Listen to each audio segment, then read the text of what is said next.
14 orang telah ditetapkan sebagai tersangka dalam kasus pesta narkoba di sebuah lokasi karaoke di Jalan Seigambus, Kisaran, Asahan pada Sabtu lalu, setelah melalui rangkaian pemeriksaan secara intensif di Sat Narkoba Polres Asahan. Kepolisian Resor Asahan akhirnya menetapkan tersangka terhadap 14 orang yang diamankan polisi saat razia PPKM di lokasi hiburan malam pada Sabtu lalu. Penetapan dilakukan setelah melalui rangkaian pemeriksaan secara intensif dan maraton terhadap para orang yang diamankan. Sebelumnya ada 17 orang yang diamankan dari lokasi, namun sebanyak 3 orang dikembalikan ke pihak keluarga karena tidak memenuhi unsur tindak pidana narkoba. Dari 14 orang yang ditetapkan tersangka, termasuk sebanyak 5 orang anggota DPRD Kabupaten Labuhan Batu Utara atau Labura.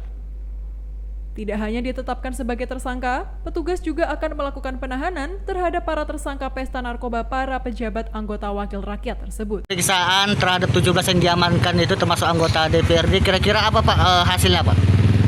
Baik, setelah beberapa upaya yang sudah kita lakukan, pemeriksaan secara maraton terhadap ke-17 orang yang berhasil kita amankan di salah satu hotel di Kisaran.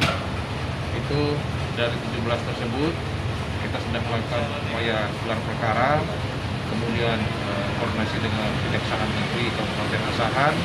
Kita juga sudah melakukan asesmen terpadu dengan BNN Provinsi Sumatera Utara dan BNN Kabupaten Asahan.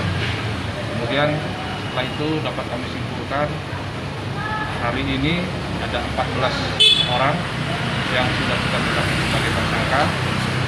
Kemudian yang 3 lagi tidak cukup bukti, berdasarkan minimal 2 alat bukti, 184 KUHP. Yang untuk 3 orang itu kita kembalikan ke orang tuanya. Yang 14 orang itu hari ini resmi kami tahan. Nah, kira-kira Pak ada mengarah ke pelaku lain Pak?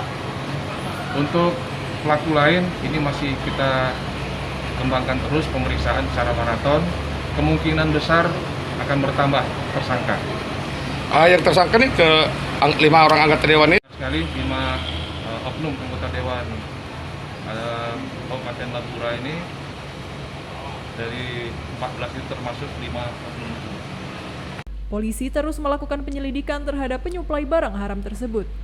Tidak menutup kemungkinan akan menambah tersangka lain dalam kasus pesta narkoba tersebut. Dari Asahan, Wanda Pratama AMTV melaporkan.